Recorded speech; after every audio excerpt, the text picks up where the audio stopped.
এই জামানার কথাই নবীজি বলছেন সাল্লাল্লাহু আলাইহি ওয়াসাল্লাম, তোমাদের সামনে এমন একটা যুগ আসছে, নবীজি বলছেন জামানা সাবরিন, কঠিন জামানা, যে জামানা ঈমান নিয়ে চলাটা হবে হাতের মধ্যে আগুন নিয়ে চলার মতো। নবীজি বলছেন ওই সময়ে সাহাবী জিজ্ঞাসা করছেন, ইয়া রাসূলুল্লাহ, আমি ওই সময়ে কি করব? ওই সময় আমি কি করব, আমাকে কি পরামর্শ দিচ্ছেন? নবী সাল্লাল্লাহু আলাইহি ওয়াসাল্লাম বলছেন, হে আমর ইবনে আস, তুমি ওই সময় বাড়িতে অবস্থান করো, বাসায় থাকো, বিনা প্রয়োজনে বাড়ির বাইরে এসো না। ওই সময় তুমি নিজের পাপের জন্য আল্লাহর কাছে ক্রন্দন করতে থাকো, বিনা প্রয়োজনে বাড়ির থেকে বের হয়েও না। আর মানুষের সাথে এত বেশি মেলামেশা করো না, নিজে তোমার আমল, তোমার গুনাহ নিয়ে ব্যস্ত থাকো, তোমার পাপের জন্য আল্লাহর কাছে কান্নাকাটি করো, ইনশাল্লাহ তুমি নাজাত পেয়ে যাবে। এটা একটা অপশন, মানে ফিতনাময় পরিবেশে আপনি কিভাবে বাঁচবেন, এটা একটা অপশন। আরেকটা হাদিসে কি নবী সাল্লাল্লাহু আলাইহি ওয়াসাল্লাম বলছেন যে যখন এমন ফিতনাময় পরিবেশ আসবে, তখন যদি তোমরা এই আমর বিল মারুফ নাহি আনিল মুনকার, সৎ কাজের আদেশ, অসৎ কাজের নিষেধ, আমার সুন্নতের উপর অটল থাকতে পারো, তাহলে তোমরা 50 জন শহীদের নেকি পাবে।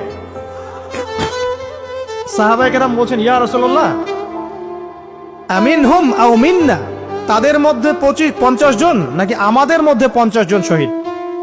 নবী করিম সাল্লাল্লাহু আলাইহি ওয়াসাল্লাম বলছেন, বাল মিনকুম, বরং তোমাদের মধ্যে 50 জন শহীদ। এটা অপশন নাম্বার 2। এক কি বললাম, আপনি নিজেকে নিয়ে ব্যস্ত থাকেন, বাসায় থাকেন, বিনা প্রয়োজনে বাড়ির থেকে বের হবেন না, মানুষের সাথে কম মেলামেশা করেন এবং নিজের পাপের জন্য আল্লাহর কাছে কান্নাকাটি করেন, নিজের আমল নামা নিয়ে ব্যস্ত থাকেন, ইনশাআল্লাহ নাজাত পাবেন। 2 নাম্বার, যদি আপনার কাছে আরো বেশি যোগ্যতা থাকে এবং আপনি আরো বেশি সাহসী হন এবং আপনি উম্মার, দেশের জনগণের কল্যাণ কামনা করেন, তাহলে অন্যদেরকেও এই ফিতনাময় পরিবেশে টিকে থাকার ফর্মুলা বলে দেন। এখানে সবর করেন, আমর বিল মারুফ নাহি আনিল মুনকারের কাজ করেন, আল্লাহ পাক আপনাকে ইনশাআল্লাহ 50 জন শহীদ সাহাবীর নেকি দিবেন সব। আরো অপশন আছে। কি অপশন? ওই যে আসহাবুল কাহফ কি করেছিল, একটা ফিতনাময় পরিবেশ থেকে নিজেরা আস্তে করে সরে গিয়েছে। যখন আপনি পরিবেশকে পরিবর্তন করতে আর পারছেন না, দাওয়াত দিয়েও কোনো কাজ হচ্ছে না, মানুষ কথাও শুনছে না, জুলুম নির্যাতন বাড়তেই আছে, টিকে থাকা মুশকিল, তখন তাদের হিসেবের দায়িত্ব আল্লাহর উপর ছেড়ে দেন, আপনি ওখান থেকে ডিসকানেক্টেড হয়ে যান। হয়তো আপনার কাছে মনে হচ্ছে না এখন ওই যুগ আসে নাই, কিন্তু আমি আপনাকে বলে দেই যে কোরআন এবং সুন্নাহর চোখ দিয়ে যদি আপনি দেখতে শেখেন এবং বর্তমান বিশ্বের প্রেক্ষাপটটা অ্যানালাইসিস করার যোগ্যতা আপনি অর্জন করেন কোরআন সুন্নাহর চোখ দিয়ে, আপনি বুঝতে পারবেন সেই সময় অনেক আগেই চলে এসেছিল। এখন ফিতনা এবং ফাসাদময় এই পরিবেশে আমরা কি করতে পারি, ছোট স্কেলে, বড় স্কেলে না, ছোট স্কেলে। আমি আজকে বড় বিষয় নিয়ে কথা বলতে আসি নাই, কারণ আমি চিন্তা করলাম যে আসলে প্রথমে যদি ব্যক্তিকেন্দ্রিক বিষয়টা ঠিক না হয়, বড় বিষয় আলোচনা করে কোনো লাভ নাই। আগে ব্যক্তি যদি ঠিক না হয়, বড় বিষয় আলোচনা করে আসলে কোনো লাভ নাই, আপনারা বুঝবেনও না, মাথার উপর দিয়ে চলে যাবে। এখন গ্লোবাল অ্যাফেয়ার্স নিয়ে কথা বলে খুব একটা ফায়দা নাই আপনাদের। এখন ইকোনমিক পুরো এই সুদভিত্তিক সিস্টেম আপনি চেঞ্জ করতে পারবেন না, এবং পুরো যে তাগুতি ব্যবস্থা আপনি চেঞ্জ করতে পারবেন না। আপনি কি করতে পারবেন? আপনি নিজেকে পরিবর্তন করতে পারবেন, আপনার পরিবারকে পরিবর্তন করতে পারবেন। এতটুকু আপনার পক্ষে এখন পর্যন্ত সহজ, ঠিক না? ঠিক কথা। এটা আপনি এখন করতে পারবেন। তো এটার ফর্মুলা কি? ফর্মুলা ঘাটতে গিয়ে আল্লাহ পাক আমার মাথার মধ্যে একটা হাদিস নিয়ে এসে দিলেন, কারণ আমি বিশ্বাস করি যে আপনারা বলছেন মাওলানা, আল্লামা, আমি আসলে এমন কিছু নই, এই কথাগুলো আসলে আমার সাথে যায় না। আমি নিতান্তই একজন ছোট মানুষ এবং তালেবে ইলম, জ্ঞানের পথের পথযাত্রী। আর আমি তালেবে ইলম হয়ে থাকতে চাই, আমি মুফতি হই, আমি মুহাদ্দিস, মুফাসসির বা এই যে শব্দগুলো আপনারা বলছেন, এমন কিছুই নয়। আসলে কিয়ামতের মাঠে আমি জান্নাতে যেতে পারবো কিনা আমি নিজেই জানি না। যখন কোনো মানুষ নিজেকে অনেক বড় মনে করা শুরু করবে, বুঝে নিবেন সে ইবলিসের আনুগত্য করা শুরু করেছে আর কি। কারণ ইবলিস বলেছিল, আবা ওয়াস্তাকবার, আমি খলাকতানি মিন নার ওয়া খলাকতাহু মিন তিন, আমাকে সৃষ্টি করেছেন আগুন দিয়ে, আদমকে সৃষ্টি করেছেন মাটি দিয়ে, আমি কেন আদমকে সিজদা করতে যাব? তো এটা ইবলিসের চরিত্র, আবা ওয়াস্তাকবার, সে উদ্ধত হয় এবং অহংকার প্রদর্শন করে। তো আমি মনে করি যে আমি কিছু বলি না, আল্লাহ রাব্বুল আলামিন আমাকে বলার তৌফিক দেন মাত্র, আলহামদুলিল্লাহ। তা আমার মাথায় একটা হাদিস আসছে, সকাল থেকে ঘুরছে। সেটা হচ্ছে, দেখুন, বারা ইবনে আযিব রাদিয়াল্লাহু আনহু থেকে বর্ণিত হাদিসটা আসছে এবং হাদিসটা বিশুদ্ধ। এখান থেকে আমি মূল আলোচনা যাচ্ছি যে একদিন আনসার মানুষদের মধ্যে, আনসার কারা? আমাদের আনসার বাহিনী। আনসার কারা? যারা মুহাজির সাহাবীদেরকে আশ্রয় দিয়েছিল মদিনায়, তাদেরকে কি বলা হয়? আনসার। তাহলে শব্দটা সুন্দর না? তাহলে আমাদের বাহিনীর নামটাও সুন্দর, মাশাআল্লাহ। তো আনসার সাহাবীদের মধ্যে একজন ইন্তেকাল করেছেন, ইন্না লিল্লাহি ওয়া ইন্না ইলাইহি রাজিউন। এখন তাকে দাফন করা হচ্ছে, আর নবী সাল্লাল্লাহু আলাইহি ওয়াসাল্লাম কবরের পাশে চুপ করে বসে পড়লেন। তার বসা দেখা দেখি বাকি সাহাবীরাও তাকে ঘিরে গোল করে বসে পড়লেন। তারা বলছেন, আমরা এমন ভাবে এখানে বসেছিলাম যেন আমাদের মাথার উপরে পাখি এসে বসতে পারে, চুপচাপ, কোনো নড়াচড়া নাই। দেখেন, রাসূলের সাথে বসার সুন্নত দেখেন। কোরআন এবং হাদিসের মাহফিলে বসার কিন্তু সুন্নত আছে। এখানে বসে দুনিয়াবি এত গল্পগুজব করা যাবে না, এই মোবাইল টোবাইল হাবিজাবি নিয়ে এত ব্যস্ত থাকা যাবে না, দিলের কান দিয়ে শুনতে হবে, ঠিক আছে? আদব আছে, না হলে কথা আপনার উপর তাসির করবে না। তারা এমন ভাবে বসেছিলেন যেন মাথার উপরে পাখি বসতে পারে, সুবহানাল্লাহ। এবার নবী করিম সাল্লাল্লাহু আলাইহি ওয়াসাল্লাম বলছেন যে যখন মাইয়েতকে কবরে শোয়ানো হয় তখন সে তাকে দাফন করে যাওয়া ব্যক্তিদের হাঁটার খসখস আওয়াজ শুনতে পায়। এরপরে তাকে যখন শুইয়ে দেওয়া হয়, সে যদি মুমিন ব্যক্তি হয় তাহলে তার মাথার দিকে তার সলাত এসে দাঁড়িয়ে যায়। দুনিয়াতে আপনি যে নামাজগুলো পড়েছেন, আমি যে নামাজগুলো পড়ছি, এগুলো মাথার দিকে দাঁড়িয়ে যায়। ডান দিকে চলে আসে তার সওম, সওম মানে কি? রোজা। বাম দিকে চলে আসে যাকাত, যাকাত মানে কি? যাকাতের সাথে তো আমরা পরিচিত নই। আমরা ওই যে রাস্তাঘাটে যে দান খয়রাতগুলো উঠানো হয়, এগুলোর সাথে খুব পরিচিত, তাই না? কত টাকা, কত পয়সা, কি কি গান গড়ে আর টাকা কালেকশন করে না? অনেক সময় দেখা যায় রাস্তায় যাচ্ছি আমরা গাড়ি নিয়ে, পারলে গাড়ির সামনে এসে হুমড়ি খেয়ে পড়বে টাকা নেওয়ার জন্য। এইভাবে টাকা কালেকশন করতে কে শিখিয়েছে ইসলামে? আর আমরা অনেক সময় ছোট ছোট বাচ্চাদেরকে দিয়ে, মাদ্রাসার ছোট ছোট বাচ্চাদেরকে দিয়ে টাকা কালেকশন করাই। এটা ঠিক না। কেন ঠিক না জানেন? ছোটবেলা থেকেই ওর ব্যক্তিত্ব নষ্ট হচ্ছে। এই হাতটা উত্তম না এই হাতটা উত্তম? উপরের হাত উত্তম, নিচের হাত উত্তম? তো ছোটবেলা থেকে সে নিচের হাতে অভ্যস্ত হচ্ছে। দেখেন, এত টাকা পয়সা কালেকশন করে আমাকে আর একটা স্বতন্ত্র মসজিদ করতেই হবে জরুরি? খুবই জরুরি ছিল। মানুষের কাছে হাত চেয়ে, হাত পেতে, রাস্তাঘাটে এরকম করে গাড়ি থামিয়ে, তারপরে কি বলবো, সুর করে গান গেয়ে এত টাকা পয়সা কালেকশন করতেই হবে? মসজিদটা আমাকে টাইলস ফিটিং করতেই হবে? এসি মসজিদ করতেই হবে? আমরা এমনও মসজিদ রংপুরে দেখেছি 10 বছরেও টাকা কালেকশন শেষ হয় নাই। 10 বছর ধরে কালেকশন হচ্ছে। আমি ছোটবেলা থেকে দেখছি কালেকশন হচ্ছে। কি বুঝলেন? তো এগুলো আমাদের ব্যক্তিত্ব নষ্ট করে। মুসলিমরা উপরের হাতের মালিক। সারা বিশ্ব আমরা একসময় চালিয়েছি। এই পশ্চিমা সভ্যতা আমাদেরকে কি শিখায়? সারা বিশ্ব আমরা চালিয়েছি। এই আপনার উমাইয়া খেলাফতের সময়ও কর্ডোভায় আব্দুর রহমানের যে শাসন ছিল, কর্ডোভা, স্পেন, পর্তুগাল, এই পুরো জায়গাগুলো পশ্চিমা বিশ্বের, এগুলো মুসলিমরা শাসন করেছে প্রায় 500-600 বছর। ইতিহাস তো আমরা জানিও না, পড়িও না, ভুলে গেছে। ইতিহাস পড়তে হয়। হিস্ট্রি ঘাটলে দেখবেন রাসূল সাল্লাল্লাহু আলাইহি ওয়াসাল্লামের 23 বছরের নববী যুগ, স্বর্ণযুগ, তারপর আবু বকর সিদ্দিকের খেলাফত, তারপর উমর ইবনুল খাত্তাবের খেলাফত। আবু বকর সিদ্দিকের 2 বছর বা 2.5 বছর, উমর রাদিয়াল্লাহু আনহুর প্রায় 10 বছর, তারপর উসমান রাদিয়াল্লাহু আনহুর 12 বছর, আলী রাদিয়াল্লাহু আনহুর প্রায় 2-2.5 বছর, তারপরে হাসান রাদিয়াল্লাহু আনহু 6 মাস। এরপরে উমাইয়া খেলাফত শুরু হলো মুয়াবিয়া রাদিয়াল্লাহু আনহুর হাতে, প্রায় 20 বছর। উমাইয়ারা শাসন করেছে প্রায় 90 থেকে 100 বছর। তারপর জাব নদীর যুদ্ধে উমাইয়া আব্বাসী ওরা একে অপরের সাথে যুদ্ধ করেছে। পরে উমাইয়ারা পরাজিত হয়ে আব্বাসীয়রা ক্ষমতায় গিয়েছে। ক্ষমতায় গিয়ে তারা প্রায় শাসন করেছে প্রায় 550 বছর। এদিকে উমাইয়াদের মধ্যে যারা পরাজিত হয়েছে ওরা চলে গিয়ে কর্ডোভা, আন্দালুসিয়া ওইদিকে খেলাফত কায়েম করেছে।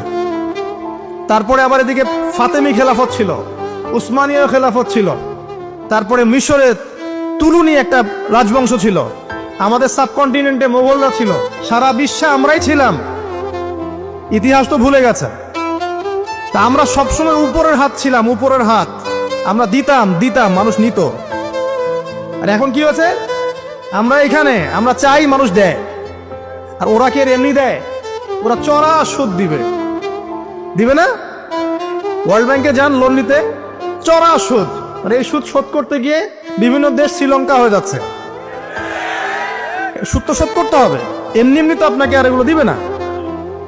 এই সুদটা শোধ করতে গিয়ে আমাদের জিনিসপত্রের দাম বেড়ে যাবে, তারপরে দেখবেন জনগণের উপর কর বেড়ে যাবে, অনেক প্রবলেম। আর এই প্রবলেমগুলো ফেস করতে হবে কি কারণে? রিবা বা সুদের কারণে।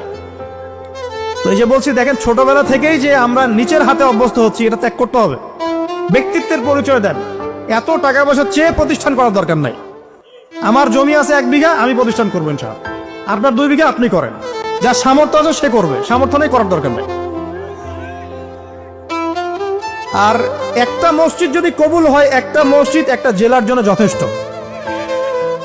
একটা মসজিদে নববী থেকে নবী সাল্লাল্লাহু আলাইহি ওয়াসাল্লাম সারা দুনিয়া শাসন করেছে। আর আমাদের তেমন কোটি কোটি মসজিদ বাংলাদেশে। এই যুগের কথাও নবীজি বলেছেন, যে যুগে মসজিদগুলো চাকচিক্যময় হবে, মসজিদগুলো কি হবে? চাকচিক্যময় হবে, হেদায়েত উঠে যাবে, এবং মসজিদের মধ্যে শোরগোল হট্টগোল বেড়ে যাবে। দেখেন না মসজিদে হট্টগোল বেড়ে গেছে না? এটা সেই যুগ।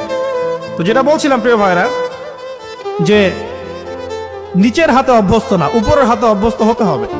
এই কারণে এই যে একটা হাদিসের কথা শুরু করলাম, যে আনসার সাহাবী কারা ছিল? যারা মুহাজির সাহাবীদেরকে আশ্রয় দিয়েছে। এখন এই সাহাবীদের মধ্যে একজন ইন্তেকার করেছে।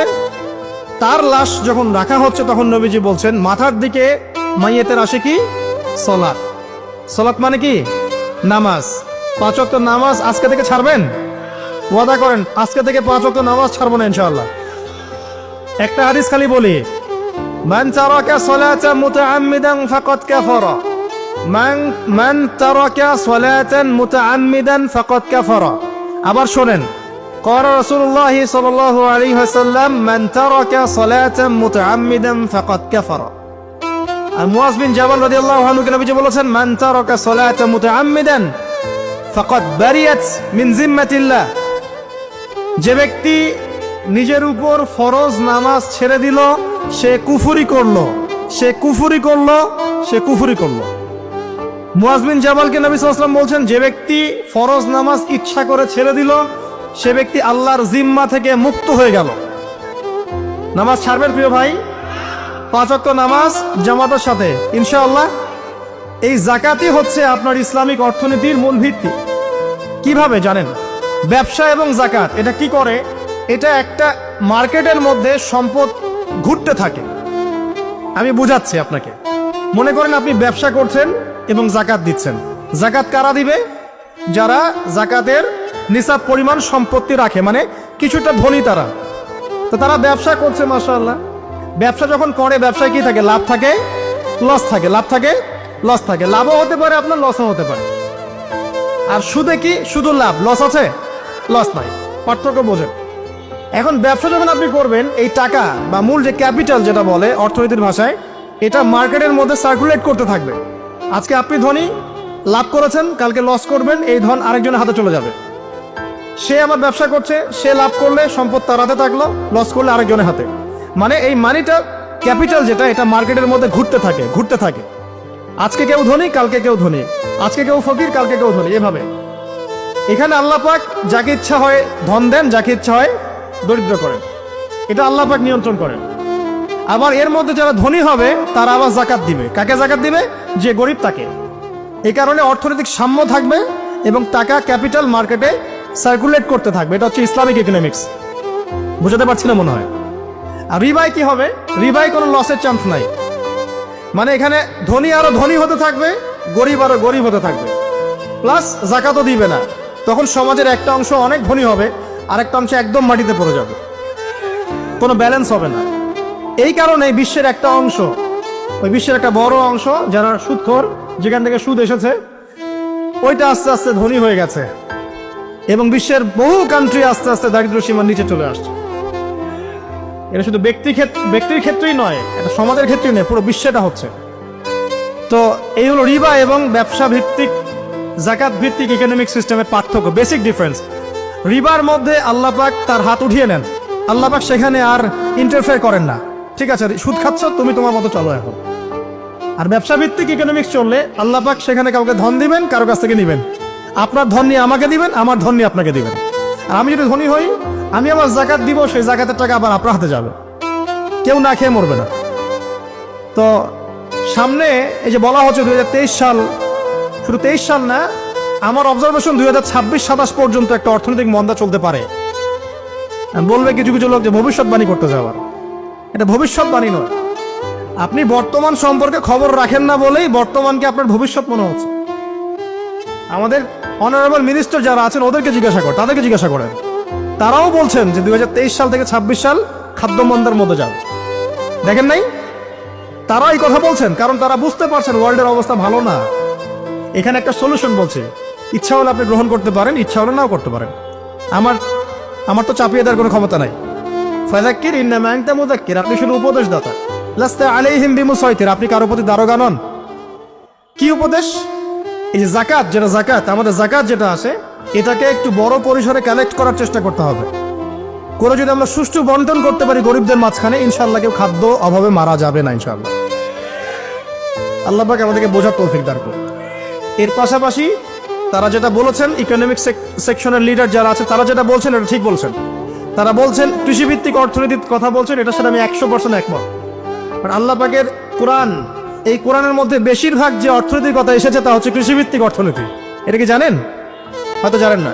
কোরআনে যত ইকোনমিক সিস্টেমের কথা আসছে তার মধ্যে সবচেয়ে বেশি এসেছে কৃষিভিত্তিক অর্থনীতির কথা, তারপর ব্যবসা এবং জাকাত। অতএব তারা ঠিকই বলেছেন, দেশের যারা ইকোনমিক সেকশনে গবেষণা করছেন তারা ঠিক কথাই বলেছেন যে কৃষিভিত্তিক অর্থনীতি হচ্ছে আমাদের অর্থনৈতিক মন্দা দূর করার অন্যতম উপায়। ঠিক বলেছেন, আমি একমত। তো জাকাত যেটা কথা বলছিলাম, বাম দিকে জাকাত আসবে, তো জাকাত আমরা দিব তো ইনশাল্লাহ ভাই। যাদের, শোনেন, বাংলাদেশে এমন অনেক শিল্পপতি আছে যাদের একজনের জাকাতের টাকা দিয়ে একটা গ্রাম চলতে পারে। আর জাকাতের টাকা কিন্তু শুধু এক বছরে আসবে না, প্রতি বছরেই ঘুরে ঘুরে আসবে।